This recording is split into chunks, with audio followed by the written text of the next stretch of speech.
দৰঙৰ মহলীয়াপাৰাত বিনামূলীয়া চকু চিকিৎসা শিবিৰ সম্পন্ন। আগশাৰী বেচৰকাৰী সংস্থা নিৰাময় ন্যাসৰ উদ্যোগত জয়মতী গ্ৰাম্য সংগঠনৰ সহযোগত বিনামূলীয়া চকু চিকিৎসা শিবিৰ এটি অনুষ্ঠিত হয়।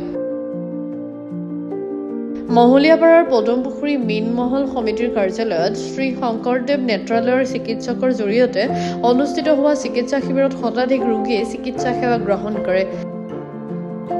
শিবিৰত 40 গৰাকীতকৈও অধিক চকুৰ চানি পৰা ৰোগীক চিনাক্ত কৰি বিনামূলীয়া অস্ত্ৰোপচাৰৰ ব্যৱস্থা গ্ৰহণ কৰে। এটা সামাজিক অনুষ্ঠান।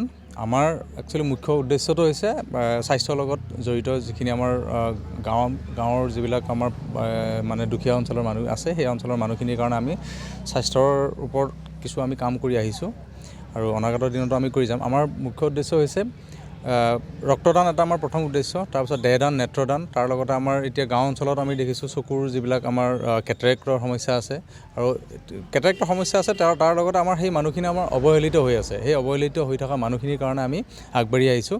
আমি এইবাৰ আমি কৰিছোঁ শংকৰদেৱ নেত্ৰালয়ৰ লগত, তাৰ আগতে আমি গুৱাহাটী চিকিৎসা মহাবিদ্যালয়ৰ চকু বিভাগৰ লগত আমি যথেষ্ট আমি যোৱা দুবছৰত বহুতকেইটা আমি কেম্প কৰিছোঁ। এতিয়াও আমাৰ নেত্ৰালয়ৰ লগত চলি আছে, সমান্তৰালভাৱে আমাৰ GMCHৰ লগতো চলি আছে।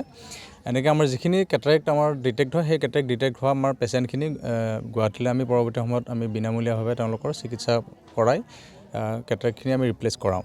আৰু তাৰ বাদে আৰু আমাৰ যিখিনি অন্যান্য চকুৰ যিবিলাক সমস্যা আছে, সেই সমস্যাবিলাকো আমি গুৱাহাটী চিকিৎসা মহাবিদ্যালয়লৈ নি পেলাই আমি তেওঁলোকৰ অপাৰেশ্যনৰ ব্যৱস্থা কৰোঁ। ৰ'বচোন।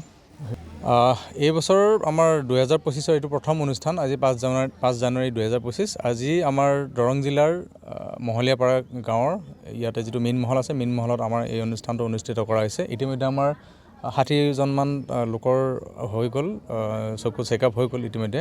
আৰু আমাৰ এতিয়াতো সময় যথেষ্ট আছে, এতিয়া 12 বজাই নাই। গতিকে আমি আশা কৰিছোঁ 200মান ৰোগী আমাৰ ইয়াত আজি আহিব আৰু ইয়াৰ পৰা 30-40 জন যিমানখিনি মোটামুটি আমাৰ কেটাৰেক্ট ওলায়, সেই কেটাৰেক্টখিনি আমি পৰৱৰ্তী মানে বিহুৰ পিছতে আমি তেওঁলোকক গুৱাহাটীলৈ নি তেওঁলোকৰ বিনামূলীয়া অস্ত্ৰোপচাৰৰ ব্যৱস্থা কৰি দিম। আৰু তেওঁলোকৰ যিটো অহা যোৱা যাতায়াত আছে, সেই যাতায়াতো সম্পূৰ্ণ বিনামূলীয়া হয়। হেৰিৰ পৰা নেত্ৰালয়ৰ পৰা এটা 7জনীয়া আছে ডক্টৰ টীম আহিছে। তেওঁলোকে গোটেই যিখিনি মানে প্ৰাথমিক চিকিৎসাৰ কাৰণে যিখিনি ইনষ্ট্ৰুমেণ্ট লাগে, সেই ইনষ্ট্ৰুমেণ্টখিনি তেওঁলোকে লৈ আহিছে। আনকি আপোনাৰ চকুৰ যিটো পাৱাৰৰ কাৰণে পাৱাৰ চেকআপৰ কাৰণে গোটেইখিনি লৈ আহিছে আৰু অন্যান্য মানে সঁজুলিখিনি তেওঁলোকে লৈ আহিছে। তেওঁলোকৰ পৰা টোটেল 9জন মানুহ আহিছে। ডক্টৰ আছে আৰু অপটামিষ্ট আছে তেওঁলোকৰ।